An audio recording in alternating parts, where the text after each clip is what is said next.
Everyone, it's Colin checking in this early May. Wanted to talk a little bit about April. Not a lot of changes in the market, at least when we're looking at the numbers in April, because we're in an extreme seller's market.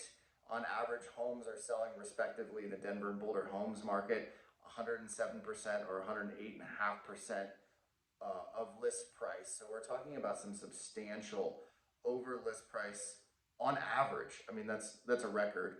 Record low for days on market, record highs, average sold prices. So, average sold price in the Denver metro at $820,000 is double what it was when I first started selling real estate in 2016. Average sold price for the Boulder County area, single family at 1.2 and change, breaking records left and right there. So these are things that we've been experiencing for some time. I do think that the most recent development in the homes market, namely the Fed raising interest rates and their willingness to do so throughout this year, will start to slow down the homes market as interest rates for 30-year fixed conventional jumbos, investment properties, everything, ARMs, are going up. So the cost to borrow is becoming greater. This was depleting the buyer pool ever so slightly. This will start to have a leveling effect. And when I say leveling, right now we're talking about year over year appreciation depending on the market in double digits, a healthy double digit number.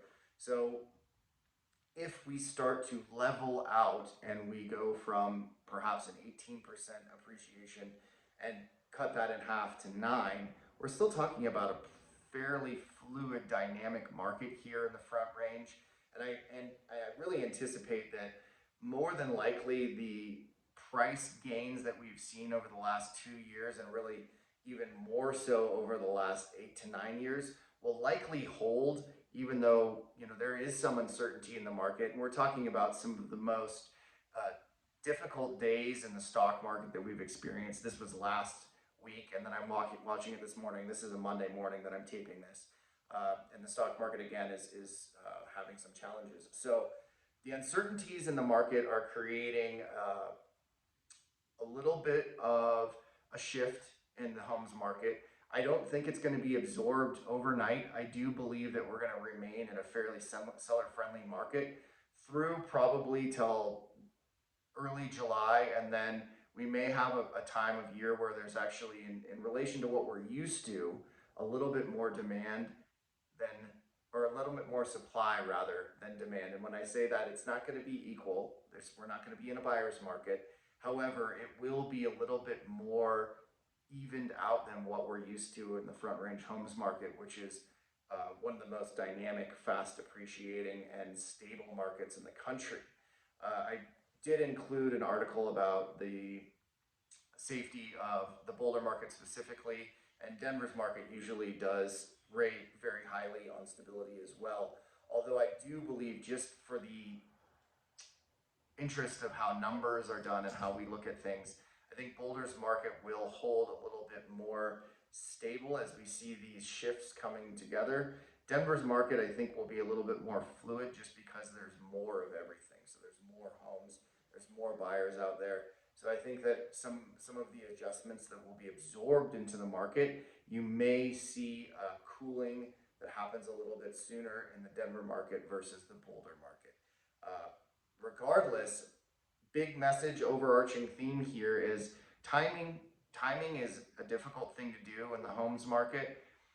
We buy and sell homes, most of us, to live in.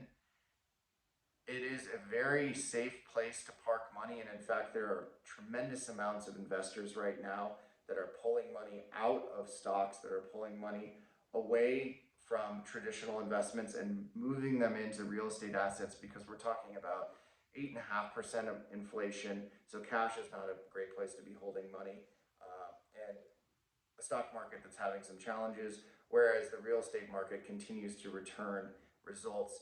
And lastly, I know that recession is looming. People are talking about a recession coming. It very well may. I would encourage those of you who were around in the 2008, 2009 time to think a little bit outside the box and consider that a recession can have a a variety of different effects to different asset classes. And perhaps, and more than likely, the way that things seem to be trending, we may see more of a adjustment in different asset classes and a more secure place to park cash and investments in the real estate market. Again, we buy real estate to live in. So if you're going to buy and hold, real estate's one of the best long-term assets out there, always has been.